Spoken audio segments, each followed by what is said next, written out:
Hey, this is Ben Solomon, and welcome to this episode of the Techno Leadership Show. In this episode, I'm going to be talking about how not to get stuck in a tech role for too long.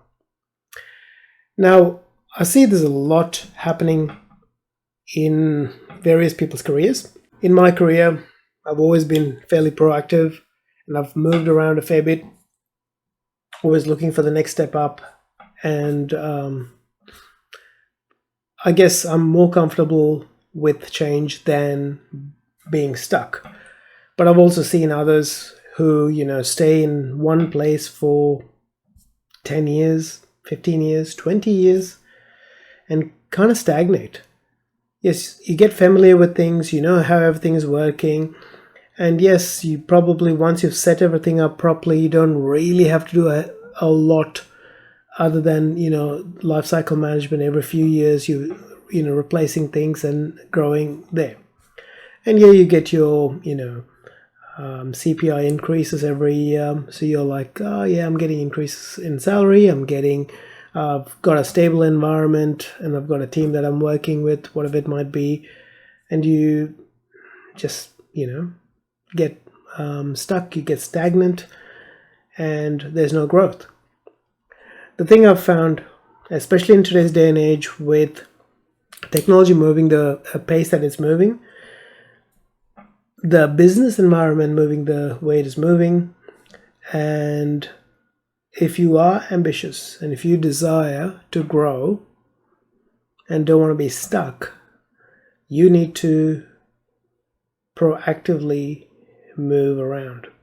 If you're in a big organization, you're probably lucky enough that there are opportunities that you can see for growth every so often, maybe every 18 months, 36 months, you might have an opportunity that you can pick up and move to the next stage up.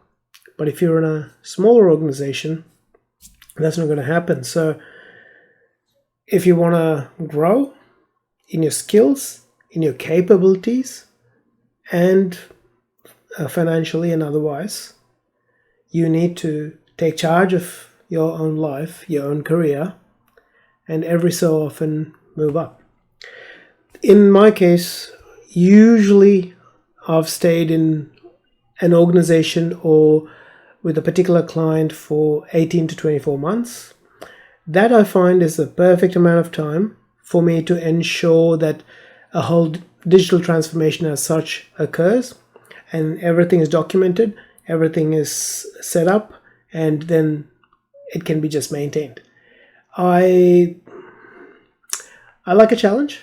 I'm not the kind of person who can just sit there and do the maintenance day in, day out. I prefer to be doing new things and leading transformations and things like that. So in that sort of case, I usually did that, settled the environment, ensured everything was up to scratch, the latest possible infrastructure environment, latest possible documentation, like have everything really well documented, everything automated with scripting and all that sort of thing, to ensure that all that the next person has to do is click a few buttons or do the normal maintenance processes, and everything works. And then I move on to the next customer site or next business to work for, or whatever next role is there. Which, because of that movement, I was able to learn a lot in that short period. So between about 2010 and 2016, I learned a lot in a very compressed time window, but I also learned a lot about myself, what I wanted, what I was more suited for, what my strengths and weaknesses are. All of that happened in that compressed window that I've seen a lot of people take 20 years to get through, 10 years, 20 years to get through. And because of that, I knew when the right opportunities were coming, I was actually aiming for them and proactively looking for those opportunities, and then I could move into the management role, where I had an absolute ball of a time because I had an amazing team, worked with them, we all worked together to accomplish such amazing things. And in that particular role, I stayed for 4 years, not because of anything else, but one, I had a fantastic team. Two, we were doing a lot of new projects, and we were moving towards a big vision that we all had, which was fantastic. like, if I could, take that take that workplace with me anywhere I go, I would. It's that sort of opportunity and experience, and I'm very thankful for that. And then I had the opportunity to work as a director of technology as well, and which was an interesting experience.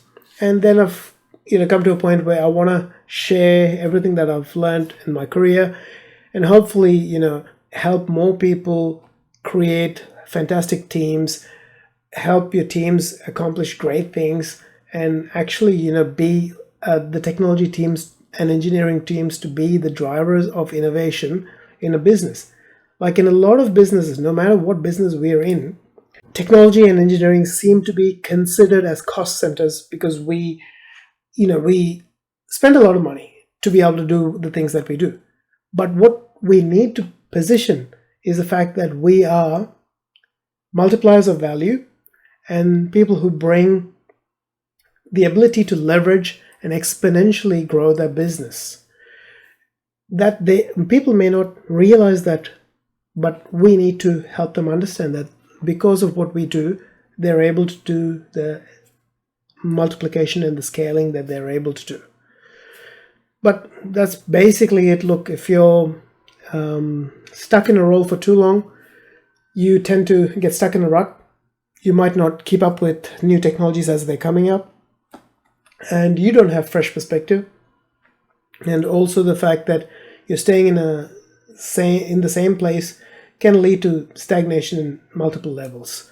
So to keep yourself fresh, keep yourself challenged, and also to keep improving your financial reward for the value that you bring, I would say every 2 to 3 years at least, move to a new company or a role in the company that you're working in if there is that opportunity. And don't let yourself stagnate. Even if you're starting, like if you're a junior person, after you've got 12 months of experience, or a bit more than that, look for the next step up. There's nothing wrong in stepping up, earning more, and actually enjoying. If you're going to specialize in an area, start moving towards that so you can enjoy it. Find out what you actually enjoy. When you initially start, you may not have an idea of what exactly you would like. So you start, you might work in a support sort of position. You find certain niches within the whole area that you're working in that you enjoy more than others, and then you go out and find out if there's opportunities to niche into there, and then you might have to go into a bigger company so that you can just own that particular role. So look at those opportunities, and my thing is this: we have one life, we have one opportunity, and we want to make the most of it. And no matter what you think, you might think, oh, I'm young, I'm everything. Time goes like that. So make the most of it. Keep moving, keep growing, and get paid what your value is. Because you are creating value for a business. And know that value, continue to create that value, become indispensable, and then move to the next level. And in every role that I've personally been in, what I've done is I've made sure, in one sense, to do the job as best as possible to be indispensable. But at the other side, I've documented everything, ensured everything is automated, that I'm not needed at that job so that I can move up to the next level. That's just my viewpoint. Hopefully you've gotten something out of it and it'll help you create opportunities for yourself. And I wish you all the best in your career as a tech professional, manager, and leader. If you like this episode, please click the like button. If you haven't subscribed yet, please just subscribe to the channel so that you're notified of new videos as I release them. Have a fantastic day, and I'll talk to you in a future episode. Take care.